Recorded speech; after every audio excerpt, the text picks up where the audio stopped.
일주일 3일 여간도 또 살아내시느라 또 주의 은혜로 또 사시면서 또 이 자리에 또 예배자로 서신 여러분들을 사랑하고 축복합니다. 머리 색깔이 좀 진하죠? 마음껏 웃으셔도 됩니다. 저는 안 하고 싶은데 누가 꼭 하라 그래가지고 영혼이 없는 소리에 또 감사합니다. 또 오늘 이 말씀을 통해 하나님께서 크신 또 은혜와 우리들에게 또 위로 주시기를 간절히 소원합니다. 사랑의 표현에는 여러 가지가 있습니다. 또 연령대도 또 사랑의 표현이 또 많이 다르고요. 이 강도도 좀 다른 것 같습니다. 이 사랑의 깊이뿐만 아니라 사랑을 표현하는 이 단어의 강도도 굉장히 다른 것 같습니다. 제가 설교 준비를 하면서 이 사랑에 대한 재미있는 유머가 없을까라고 찾아봤는데요. 찾았습니다. 그래서 제가 하는 얘기는 아니고 찾은 이야기이기 때문에 그냥 가볍게 들으시면 될 것 같아요. 할머니, 할아버지가 가파른 경사길을 같이 오르고 계셨는데요. 오르다가 말고 할머니가 갑자기 난데없이 너무 다리가 아프니까 할아버지에게 좀 업어달라고 했습니다. 그래서 할아버지가 못 이긴 척하고 업었죠. 그래서 가파르니까 이게 굉장히 힘들잖아요. 그래서 할머니가 좀 미안하셨던지 할아버지에게 귓속말로 무겁지 않아? 그랬더니 할아버지 하시는 말씀이 당신 얼굴은 철판이지, 머리는 돌이지, 간은 부어있지, 무겁지 않겠어? 이런 얘기를 했다고 합니다. 이제 내려서 이제 또 가고 있는데 할아버지가 이제 또 힘이 드신 거예요. 그래서 또 할아버지도 할머니에게 또 업히고 싶은 것도 있고 해서 내가 힘들다 좀 업어달라 했더니 또 할머니는 이제 복수할 기회가 생겼잖아요. 그래서 잠시 업고 있는데 할아버지가 생각보다 가볍지 않아? 이렇게 물었다고 합니다. 그랬더니 할머니 말 당신 머리는 비어있고 허파에 바람이 들어가 있고 양심은 없고 그다음 네 가지가 없는 사람인데 어떻게 무거울 수가 있겠냐 이런 얘기를 했다고 합니다. 할머니, 할아버지들은 사랑의 언어가 참 날서 있습니다. 그런데 이 유머를 읽으면서 사랑이 좀 묻어나는 그런 표현이 좀 투박하지만 사랑이 묻어난다 그런 생각이 들어서 예화로 가져와 봤습니다. 별로 도움은 되지 않은 것 같고요. 오늘 말씀을 보면 이 사랑에 대한 얘기가 나와 있는데요. 이 사랑도 어떤 사랑인지에 따라서 굉장히 우리에게 삶에 영향을 미칩니다. 예를 들면 여러분 나폴레옹 아시죠? 프랑스 파리에 가보면 군사박물관이 있다고 합니다. 거기 가보면 나폴레옹의 무덤이 이제 있는데 거기에 이제 묘비에 무덤의 유언이 이제 적혀 있다고 하잖아요. 그 내용이 나의 유골이 세느 강변에 또 내가 그렇게 사랑하는 프랑스 국민 한가운데서 안식을 취하고 싶다. 이런 이 유언이 적혀 있다고 합니다. 나폴레옹은 프랑스를 그토록 사랑했다라고 표현을 하는데 이 사랑이 왜곡돼서 프랑스 국민들에게 젊은이들이 죽어나가고 그 러시아 땅의 그 얼음의 땅에서 이 동사시키는 그런 결과를 낳게 했습니다. 좀 사랑이 좀 다르죠. 독일에 가보면 여러분들이 생각날 법한 그런 사람 있잖아요. 히틀러도 마찬가지입니다. 히틀러도 매 연설 때마다 그런 사랑 얘기를 했습니다. 나는 독일을 사랑한다. 나는 게르만 민족, 우리 독일 민족을 사랑한다. 했지만 그 사랑에 대한 결과는 이 유태인들을 학살했을 뿐만 아니라 뭐 다른 민족들도 죽였고요. 심지어 사랑한다는 이 게르만 민족들을 우열, 열성을 가려서 죽였습니다. 이 사랑이 어떤 사랑인지, 어떻게 사랑을 하는지에 따라서 굉장히 우리나라의 삶에 또 우리의 삶에 깊숙이 또 영향을 줄 수 있습니다. 오늘 본문의 주제는 두말할 필요도 없이 사랑입니다. 왜냐하면 이 3절밖에 안 되지만요, 사랑이라는 단어가 7번이나 반복이 됩니다. 그래서 이 3절의 짧은 본문이지만 이 주제는 사랑이다라고 말씀을 먼저 드리고 본문을 한번 풀어보도록 하겠습니다. 이 본문에 등장하는 이 상징적인 이 제자들의 회복에 대한 상징이 이제 베드로잖아요. 베드로가 오늘 왜 이 갈릴리 해변에 있냐면, 여러분이 잘 아시기 때문에 짤막하게 제가 설명을 좀 드리자면, 예수님께서 이제 돌아가시기 전에 제자들에게 이런 예언의 말씀을 하셨어요. 마가복음 14장 27절에 가보면 너희들이 다 나를 버릴 것이다. 다 나를 버릴 것이다. 이런 얘기를 하는데 이 베드로가 좀 성질이 급했는지 이 말에 이제 좀 뭐가 걸렸어요. 14장 29절에 가보면 베드로가 뭡니까? 그 말을 받아서 다 버릴지라도 나는 그러하지 않겠나이다. 이런 얘기를 하는 거예요. 그러니까 예수님의 말에 뭐가 걸렸냐면 다가 걸린 거예요. 다른 제자들 너희들이 다 나를 버릴 거다 했을 때 베드로는 다른 제자들은 다 버릴지라도 나는 아닌데 이런 다에 대한 이 민감하게 걸린 거예요. 그래서 14장 29절에 그 말을 받아서 그대로 얘기를 하는 거예요. 다 버릴지라도 나는 버리지 않습니다. 마가복음 14장 29절에 31절에 가보면 더 힘있게 말을 하잖아요. 내가 주와 함께 죽을지라도 주를 부인하지 않겠습니다. 베드로는요, 다른 신앙생활을 하면서 예수님을 따르면서도 비교의식이 강한 사람이에요. 다른 제자들하고 있으면서도 신앙생활을 하면서도 또 예수님의 가르침을 받으면서도 다른 제자들과 비교를 해가면서 신앙생활을 한 사람입니다. 자신이 우위에 있다고 생각하는 거예요. 그래서 예수님께서 다 너희들은 나를 버릴 거다라고 했는데 베드로는 자기 자신을 예외라고 생각하는 거예요. 사랑하는 성도 여러분, 신앙생활은요, 비교가 아닙니다. 비교의식을 통해서 내가 우월하게 생각하는 게 이게 신앙생활이 아니에요. 예수님은 오늘 다 버릴 거다라는 말씀에 대해서 우리에게 좀 경각심을 주시는 말씀이에요. 우리는 신앙생활을 하면서 내 옆에 있는 성도가 내 경쟁 상대가 아닙니다. 내가 우월하기 위해서 이 상대방에 있는 우리 성도님들을 밑으로 보는 그런 신앙생활을 해서는 되지 않아요. 우리가 보통 베드로를 뭐라고 표현합니까? 형용사로 수제자라고 그래요. 수제자는 성경에 없어요. 근데 우리는 어느 순간 이 비교의식에 사로잡히다 보니까 베드로를 수제라고 그냥 가볍게 얘기를 하는 거예요. 예수님의 최고의 사랑하는 제자, 애제자, 이런 말이 성경에 어디 있습니까?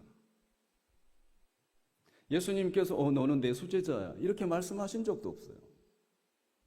베드로는 그런 도취감에 빠져 있고 또 어느 순간 우리도 그런 비교의식에 대한 이 의식에 젖어 있어서 베드로가 수제자다 이런 게 그냥 당연스럽게 받아들이고 있는 것 같아요. 우리 봉상재단의 이런 신앙생활함에 있어서 비교의식으로 준하는 이 우월한 의식, 내가 좀 더 하나님을 더 사랑을 많이 받고 내가 더 신앙생활을 더 하나님 앞에 온전히 하고 있는 이런 비교의식에 의한 우월적인 그런 신앙의 마음이 있다면 우리 재단에서 사라지기를 주의 이름으로 축원합니다. 베드로는요, 집단의식도 강해요.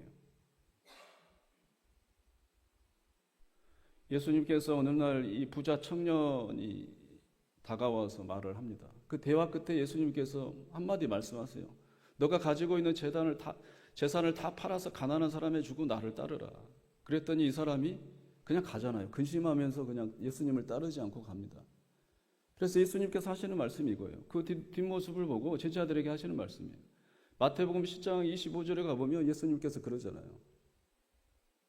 낙타가 바늘기로 나가는 것이 부자가 천국에 들어가는 것보다 쉬우니라. 그랬더니 베드로가 뭐라 그래요? 바로 반응을 합니다. 10장 28절에 가보면 베드로가 대뜸 말하는 거예요. 우리는 모든 것을 버리고 주를 따랐습니다. 저 사람, 또 저 사람들 부자들은 다 천국에 못 갈지라도 우리 제자들의 이 집단만큼은 다 버렸기 때문에 천국에 갈 수 있는 거잖아요. 이런 집단의식에도 사로잡힌 사람이 또 베드로예요. 우리 교회 안에도 이런 집단의식이 혹여 있으면 또 우리 집단만의 하나님의 사랑을 더 입고 더 사랑하시고 이런 의식이 있다면 이것은 우리가 지양해야 합니다. 하나님은 이 교회도 사랑하시고 저 교회도 사랑하세요. 하나님의 모든 교회의 지체, 예수 그리스도가 머리가 되시고 다 지체된 교회를 하나님이 사랑하시는 거예요. 그런 집단의식이 강하면 연합이 있을 수가 없는 거고 역시 또 우월의식이 생기는 거예요. 그래서 또 이상하게 되는 거예요. 이 신앙생활이. 결국 베드로의 모습을 보십시오. 자신의 비교의식과 집단의식이 강한 이 베드로는 결국 실패합니다. 마가복음 14장 71절에 가보면 베드로가 뭡니까? 저주하고 맹세하자.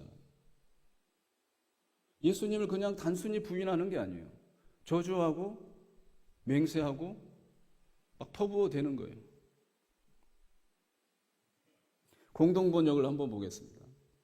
이 말을 듣고 베드로는 거짓말이라면 1000번이라도 받겠다고 맹세하면서 나는 당신들이 말하는 그 사람은 알지도 못하오 라고 잡아떼었다. 지금 옆에서 숯불 쬐고 있는데 누군가 지금 어떤 여자가 얘기를 하는 거예요. 당신도 그 도당 아니냐. 그랬더니 베드로가 이렇게 말을 한 거예요. 공동번역에. 내가 거짓말을 한다면 1000벌이라도 내가 받겠다. 맹세하면서 당신이 말하는 그 사람을 내가 알지도 못하오 하고 잡아뗐다. 베드로의 결말은 이거예요. 비교의식의 신앙생활은 결말은 이겁니다. 집단의식의 신앙생활의 비교의식에 대한 우월감의 집단의식, 집단신앙생활은 결말은 이거예요. 예수님을 부인하는 거예요. 심지어 저주하고 맹세하는 거예요. 이러한 베드로를 지금 누가 회복시키시는 거예요? 예수님께서 다가오시는 거잖아요. 베드로가 간 게 아니에요. 이 지금 갈릴리 해변에서 있는 이 제자들에게, 이 베드로에게 예수님이 다가오시는 거예요. 이게 바로 예수님의 사랑인 거예요. 예수님의 사랑은 뭔 줄 아세요? 로마서 5장 8절에 보면 하나님의 사랑의 확증이에요. 결국 누구의 사랑이라는 거예요? 하나님의 사랑이라는 거예요. 십자가는 누구의 사랑인 거예요? 예수 그리스도의 물론 사랑이긴 하지만 그 앞서서 누구의 사랑이에요? 하나님께서 세상을 사랑하신 거예요. 그래서 누구를 주신 거예요? 예수 그리스도를 주신 거예요. 그래서 예수님께서 돌아가신 거예요. 십자가를 보면 예수님을 생각하기도 해야 되지만 그 너머에 있는 하나님의 사랑도 생각해야 되는 거예요. 예수님이 사랑을 베푸시는 그 사랑을 생각할 때 우리는 누구의 사랑에 확증을 해야 되는 거예요? 원초적인 하나님의 사랑을 예수님의 사랑을 통해서 확증으로 예수님의 사랑을 보는 거예요. 오늘 본문 1절에 보면 장소 기록이 참 재밌습니다. 장소는 지금 뭐라고 되어 있냐면 디베레아 호수라고 되어 있어요. 디베레아. 이 요한복음을 기록한 사도 요한은요, 이 디베레아라고 바다를 이 호수를 별로 좋아하지 않는 용어예요. 우리가 잘 아는 갈릴리 호수가 이 디베레아 호수예요. 갈릴리 바다라고 어떤 복음에서는 되어 있는데 너무 넓기 때문에 바다같이 넓어서 이제 호수인데 바다라고도 하는 거예요. 그런데 오늘 사도 요한은 굳이 디베레아라는 단어를 의도적으로 썼습니다. 디베레아 이 바다는요, 갈릴리 호수, 원래는 갈릴리 호수예요. 근데 갈릴리 호수 남서쪽에 연안 도시가 하나 있는데 이게 디베레아예요. 그러니까 갈릴리 호수하고 가까이 있다 그래서 디베레아 호수다 이렇게 말을 하기도 하는 거예요. 근데 디베레아라는 이 도시는 어떻게 생성이 됐냐면요, 주 25년에 안티파스라는 이 분봉왕, 분봉왕은 뭐라고 성경에 보면 우리 분봉왕이라고 많이 나타나잖아요. 분봉왕은 헤롯 대왕 때 이스라엘을 나누기 위해서 3개 구역으로 나눠요. 그래서 왕을 하나씩 세우는 거예요. 그 아래 대왕 아래 왕을 세우는 거예요. 3개 분으로 나눈 거예요. 그래서 이 왕을 분봉왕이라고 그러는 거예요. 이게 갈릴리와 디베레아 이 지역을 관할했던 이 분봉왕이 안티파스예요. 이 분봉왕 안티파스가 그 당시 로마 황제인 티베리우스를 좀 추앙하고 또 잘 보이기 위해서 도시를 생성한 거예요. 만든 거예요. 그 이름을 뭐라고 그랬냐면 디베레아라고 한 거예요. 디베레아. 근데 원래는 갈릴리 호수예요. 근데 이 디베레아라는 연안 도시가 가까워서 디베레아 호수라고 로마 사람들은 얘기한 거예요. 왜냐하면 자부심이 있기 때문에. 근데 이 디베레아라는 도시는 황제의 도시이기 때문에 모든 이 부가 집중된 도시입니다. 향락이 집중된 도시예요. 근데 사도 요한은 오늘 왜 이 갈릴리 호수라고 쓰지 않고 디베레아 호수라고 썼냐? 이 제자들에 대한 영적인 상태가 이렇게 엉망이었다라고 얘기를 하고 싶은 거예요. 마태복음 26장 32절에 가보면 예수님께서 돌아가시기 전에 제자들에게 이런 말씀을 하세요. 내가 죽고 난 이후에 살아나서 너희보다 먼저 갈릴리로 가리라. 예수님께서 죽기 전에 말씀하신 거예요. 내가 먼저 살아나서 너희보다 앞서서 갈릴리로 갈 거다. 근데 제자들은 지금 어디에 있는 거예요? 갈릴리의 호수에 있긴 한데 사도 요한은 디베레아라는 명칭을 써서 제자들에게 예수님께서 말씀하신 살아날 거다라는 제자들의 그 확신이 이제는 아무것도 없는 상태를 지금 드러내고 있는 거예요. 제자들은 지금 디베레아 호숫가에서 뭘 하고 있습니까? 살아나서 내가 먼저 가리라는 예수님의 말씀을 듣고 기다리고 있는 거예요. 그물질하는 거잖아요. 자기가 먹고 살려고 돈을 위해서 지금 벌이를 하고 있는 거잖아요. 예수님의 생각은 아무것도 없습니다. 제자들이 예수님의 이 돌아가시기 전에 했던 말씀에 대해서 점점 깜깜무소식이에요. 인지를 못하고 있는 거예요. 이런 제자들에게 예수님께서 오늘 본문에 보면 다가가시는 거잖아요. 사실 정확하게 말하자면 제자들보다 지금 먼저 누가 와 계셨던 거예요? 예수님께서 와 계셨던 거예요. 이 실패의 자리, 제자들이 간 곳은 디베레아예요. 향락의 도시예요.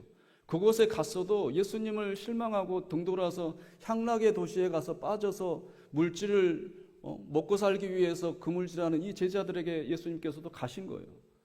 더 정확히 말하면 먼저 가신 거예요. 그 향락의 도시. 이게 바로 예수님의 사랑입니다. 하나님의 사랑인 거예요. 사랑하는 성도 여러분, 우리의 실수의 자리도 예수님께서 하나님께서 물으고 싶은 것은 뭐냐면 다른 게 아니에요. 오늘 15절 보세요.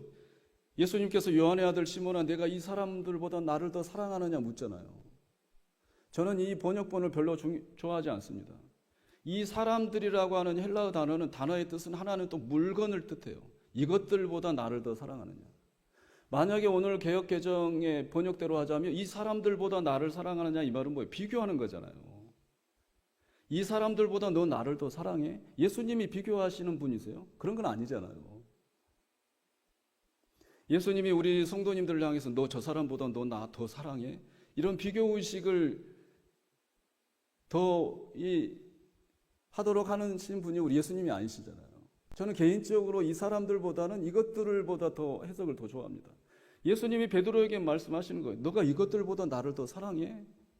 지금 이 물고기 153마리를 잡았는데 이런 기적보다 이런 돈벌이의 이 엄청난 이 수입보다도 이 향락보다도 안락보다도 심지어 이 실패 자리에 너가 있는데 이것들보다 너가 더 나를 더 사랑해? 예수님이 물으시는 거예요. 심지어 먼저 와 계셔서. 사랑하는 성도 여러분, 우리 예수님은요 우리들에게 실패를 묻지 않아요. 왜 실패했어? 성공해도 왜 어떻게 성공했어? 묻지 않아요. 단지 질문하시는 것은 단 하나예요. 실패했어도 그 실패한 자리에 우리에게 물으시는 거예요. 실패했어도 네가 나를 사랑해? 네가 그 실패한 그 감정보다도 나를 더 사랑해? 지금 이 질문을 던지고 계시는 거예요. 성공했어도 성공에 심취해서 너무 기뻐 있는 우리들에게도 물론 잘했다고는 하시겠지만 묻고 싶은 것은 동일합니다. 축하해가 아니에요. 그 성공의 기쁨보다 너 나를 더 사랑해? 이 말씀을 질문하고 계시는 거예요. 사랑하는 성도 여러분, 질병 가운데 혹여 있어도 실패 가운데 혹여 있어도 어려움 가운데 있어서도 우리에게 질문하시는 하나님의 질문과 세상적인 우리의 이 속에서 질문하는 그 질문과 전혀 달라요. 왜 내가 이렇게 실패해야 하느냐? 왜 내가 이렇게 아파해야 되느냐? 힘들어야 되느냐? 그러나 예수님의 질문은 달라요. 이렇게 힘들어도 이것보다 너는 지금 더 나를 더 사랑해. 하나님은 이 사랑 고백을 확인하고 싶은 거예요. 어떠한 상황에 대해서가 아니라 그 상황 속에서도 나를 더 사랑하는 우리들에 대한 사랑 고백을 우리 하나님은 더 듣고 싶은 거예요. 사랑하는 성도 여러분, 어떠한 상황 속에서도 이런 하나님보다 더 사랑한, 저는 이것들보다 하나님보다 더 사랑합니다, 하나님을 더 사랑합니다 라는 위대한 고백을 놓치지 않기를 주의 이름으로 간절히 부탁드립니다. 아브라함도 마찬가지잖아요. 독자 이삭을 왜 바치라 그런 거예요. 네가 이 독자 아들보다 나를 더 사랑해. 그 사랑한다는 고백을 듣고 싶으신 거예요. 하나님, 저는 이 독자 아들 이삭보다 하나님을 더 사랑해요. 주신 것이 얼마나 감사합니까? 100세 때 주신 건데 얼마나 감사해요. 너무나 행복하잖아요. 예수님, 하나님께서 듣고 싶으신 그거예요. 너 그 행복보다 너 지금 나를 더 사랑해. 그 말씀을 듣고 싶은 거예요. 사랑하는 성도 여러분, 일평생의 하나님의 이 질문 앞에서 우리가 하나님, 이것들보다 더 하나님을 저는 더 사랑합니다 라는 위대한 고백을 하시기를 주의 이름으로 축원합니다. 왜 이런 사랑 고백을 듣고 싶을까요? 그런 고백이 우리를 살리기 때문이에요. 그런 고백이 아브라함을 열국의 아버지로 만든 거예요. 믿음의 조상으로 만든 거예요. 그런 사랑의 고백만이 그 조상으로 만들기 때문에 하나님은 사랑 고백을 듣고 싶은 거예요. 그러한 고백을 할 때 우리가 살 수 있기 때문이에요. 그러한 고백을 할 때만이 우리가 영생을 얻을 수 있기 때문에 하나님은 그 사랑 고백을 우리들로 하여금 듣고 싶은 거예요.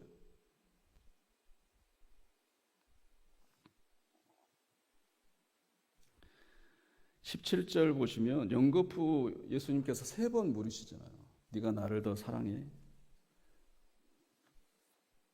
그랬을 때 공동번역은 이렇게 표현을 해놨습니다. 17절, 예수께서 3번째로 요한의 아들 시몬아, 내가 나를 사랑하느냐 하고 물으시자 베드로는 3번이나 예수께서 나를 사랑하느냐 하고 물으시는 바람에 마음이 슬퍼졌다. 그러나 주님께서는 모든 일을 다 알고 계십니다. 그러니 제가 주님을 사랑한다는 것을 모르실 리가 없습니다 라고 말하였다. 그러자 예수께서 내 양들을 잘 돌보아라 하고 분부하셨다. 사랑하는 성도 여러분, 우리가 서운할 때도 있잖아요. 하나님에 대한 원망이나 이 서운함이 있을 수 있잖아요. 그런데도 그 순간에도 뭐예요? 하나님은 내 마음 아실 거야. 주님 내 마음 아시잖아요. 그런 서운함을 이겨내고 하나님 앞에 하나님 저는 사랑합니다, 주님 저는 사랑합니다 라는 위대한 고백으로 다시 설 수 있는 우리 모두가 되시기를 주의 이름으로 축원합니다. 뭐 목사한테 서운할 수도 있잖아요. 아니면 우리 장로님들, 우리 성도님들 간에 서운할 수 있잖아요. 그러나 그 서운함의 자리, 때로는 실패의 자리, 어려움의 자리 가운데 예수님께서 관심 있는 것은 다른 게 아니에요. 그곳에서도 그럼에도 불구하고 너는 나를 더 사랑하느냐, 이 말씀을 우리 예수 그리스도께서는 던지고 계시는 거예요. 3번째 물으시는 이유는 단순해요. 그 사랑 고백을 확인시켜 주시기 위해요. 그 사랑 고백을 좀 더 깊게 해 주시기 위해서, 믿음 주시기 위해서 3번째 물으시는 거예요. 헬라어 단어가 사랑이 몇 가지가 다르게 쓰여졌다, 저는 별로 설득력이 없는 것 같고, 오늘 본문에 말씀하시고 싶으신 그런 말씀인 것 같아요. 우리들로 하여금 그런 사랑 고백을 그런 순간에도 그럼에도 불구하고 하게 하시기 위해서, 듣고 싶으셔서 이런 말씀을 베드로에게 찾아오신 것 같아요. 사랑 고백을 하면 또 뭐가 생겨요? 사명이 생기는 거예요. 사랑 고백이 없는 사람은 사명자가 아닙니다. 하나님이 일을 맡기시지 않아요. 하나님에게 사랑 고백을 하지도 않는데 어떻게 일을 맡기겠어요? 사랑하는 성도 여러분, 우리가 크리스찬으로서 세상에 나아가서 사는 사람이라면 사명자예요. 그렇다면 여러분들은 지금 어떤 고백을 하고 있는 거예요? 이 모든 것들보다 더 하나님을 저는 사랑합니다 라는 고백을 하신 귀한 분들이세요. 여러분들이 사명자이시기 때문이에요. 크리스찬으로서 살아가는 이것만으로도 사명인 거예요. 크리스찬으로서 살아가는, 믿는 자로서 살아가는 게 이 세상에 얼마나 힘듭니까? 그럼으로써도 여러분들은 오늘도 크리스찬으로서 지금 서 계시는 거잖아요. 여러분들은 사명자세요. 곧 여러분들의 신앙 고백이 이 모든 상황보다, 이해할 수 없는 상황 속에서도 이것들보다 저는 더 하나님을 사랑합니다라는 고백을 지켜내시는 분들이시란 말이에요. 그 사명자에게, 베드로로 상징되는 그 사명자에게 뭐라고 합니까? 내 양을 먹여라. 양을 뭘로 먹이는 거예요? 양이 우리 성도라면 양을 뭘로 먹이겠습니까? 말씀으로 먹이는 거예요. 하나님의 말씀으로 먹여라 이런 뜻이에요. 하나님의 말씀은 뭡니까? 한마디로 하나님의 말씀은 성경은 뭘 말하고자 하는 거예요? 하나님은 사랑이시라. 하나님은 사랑이야 라고 말씀하시고 싶은 게 이 성경책이에요. 결국 뭘로 먹이라는 거예요? 양들을 하나님의 말씀으로 먹이라, 이 말은 하나님의 사랑으로 먹이라 이런 뜻이에요. 사랑하는 성도 여러분, 교회는 하나님의 사랑을 먹고 성숙되는 그런 공동체입니다. 우리 옆에 있는 성도나 저나 여러분들도 다 뭘 먹고 사는 사람들이에요? 하나님의 사랑으로 먹고 사는 사람들. 목사도 말씀을 먹고 사는 사람이고 우리 성도님들도 하나님의 말씀을 먹고 사는 사람들이에요. 결국엔 저도 우리 모두도 하나님의 사랑을 먹고 사는 사람들입니다. 그 먹고 사는 사람들이 끝까지 할 수 있는 말은 이 모든 것들보다 더 저는 하나님을 사랑합니다. 우리 교회의 고백도 그거잖아요. 어떠한 상황 속에서도 우리 교회는 이 것들보다 더 하나님을 사랑합니다. 이게 바로 우리의 교회 하나님의 앞에서의 그런 외침이잖아요. 그 다음에 뭐라 하면 내 양을 치라 그래요. 내 양을 치라. 치라 이 말 뜻은 뭐냐면 보호하라. 내 양을 보호하라. 내 양을 보살피라 이런 뜻이에요. 뭘로 보살펴야 됩니까? 말씀으로 보살펴야 되는 거예요. 말씀으로 보호하는 거예요. 뭐 돈으로 보호하는 거 아니잖아요. 뭐 우리가 어떤 백그라운드가 있어서 세상의 백도 뭐 한순간이잖아요. 그걸로 보호하고 하라는 말이 아니죠. 하나님의 말씀으로 보호하라 이 말이에요. 하나님의 말씀은 또 뭡니까? 역시 하나님의 사랑이에요. 하나님의 사랑으로 보살펴라. 내 양을 치라. 하나님의 사랑으로 보호해 줘라. 우리 각 성도들을 우리가 서로 하나님의 사랑으로 보호해 주고 하나님의 사랑으로 보살펴 줄 수 있는 우리 봉산교회가 더욱 되시기를 주의 이름으로 축원합니다. 저는 하나님의 말씀으로 여러분들을 또 치고 보호하고 보살피고 여러분들은 또 부족한 저를 위해서 또 하나님의 사랑으로 보호하고 보살펴주고 또 우리 교회는 또 어려운 이웃들을 위해서 하나님의 사랑으로 보살펴주고 보호해주고 오직 하나님의 사랑으로요.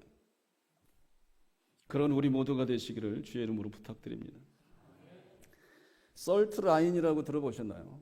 이 설트라인 뉴욕에 보면 허드슨강이 있습니다. 그럼 저 중심에 있는 가운데 선이 있잖아요. 이게 이제 분리되는 이 선이에요. 이 바닷가와 이 강이 합쳐지는 지점이 설트라인이에요. 이게 비가 적게 내리면 뭡니까? 바닷물이 이 허드슨강이 식수원인데 이 바닷물이 더 삼키는 거예요. 저 라인이 더 위쪽으로 도시 쪽으로 오는 거예요. 그러면 식수원이 줄어드는 거예요. 로키 산맥에 가보면 트리 라인이라는 게 수목 한계선이 있습니다. 이 한계선의 기점으로 인해서 위쪽은 추워서 나무가 자랄 수가 없어요. 이 트리 라인 아래쪽에는 좀 따뜻하기 때문에 나무들이나 이끼들이 잘 자라요. 온도가 올라가면 어떻겠습니까? 저 트리 라인이 위로 올라가는 거예요. 그래서 비옥한 땅 나무들이 더 자라는 지경이 더 넓어지는 거예요. 이 경계선이 굉장히 중요합니다. 환경적 요인으로 인해서 경계선이 왔다 갔다 하는 거예요. 신앙의 경계선도 참 중요합니다. 우리의 경계선이 허물어뜨려지면 우리의 신앙의 이 삶의 신앙의 기쁨이나 이것도 다 사라지는 거예요. 이 경계선을 유지하는 게 가장 중요합니다. 이 경계선이 뭔 줄 아세요? 하나님의 사랑인 거예요. 우리를 지키는 이 경계선이 하나님의 사랑밖에 없어요. 내 신앙을 지키고 우리 교회의 신앙을 지키고 이 신앙의 경계선 이것은 다른 게 아니에요. 하나님의 사랑뿐입니다. 말씀뿐이에요. 다른 것의 경계선을 의지하면 불평이 생기고 비교의식이 생기고 원망이 생기는 거예요. 그러면 이 경계선이 무너지는 거예요. 그러면 어떻게 됩니까? 오늘 베드로처럼 실패하게 되는 거예요. 결국엔 하나님을 저주하고 신앙생활을 등지게 되는 거예요. 경계선이 다른 데 있기 때문에.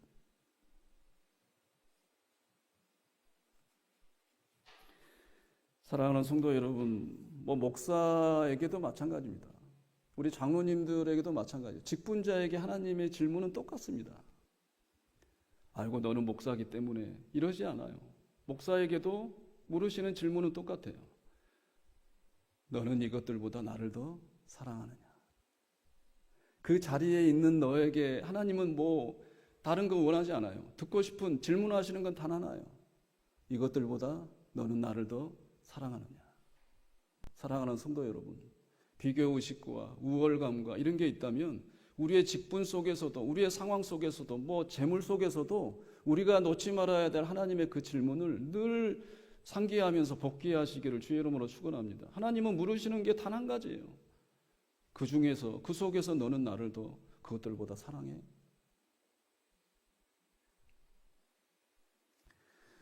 사랑하는 성도 여러분, 우리 안에 또 우리의 삶 가운데 먼저 와 계시는 예수님, 또 먼저 다가와서 우리를 회복시키시고 또 회복시키면서 그 목적은 단 하나, 그런 사랑 고백을 듣고 싶은 우리 예수 그리스도의 그 고백을, 그 원하심을 남은 일주일간의 이 3일의 시간 속에서도 여러분들의 삶 가운데 그런 위대한 진솔한 하나님, 이것들보다 저는 하나님을 더 사랑합니다 라는 위대한 고백으로 3일 여간도 또 살아내시는 우리 귀한 성도님들 되시기를 주의 이름으로 축원합니다.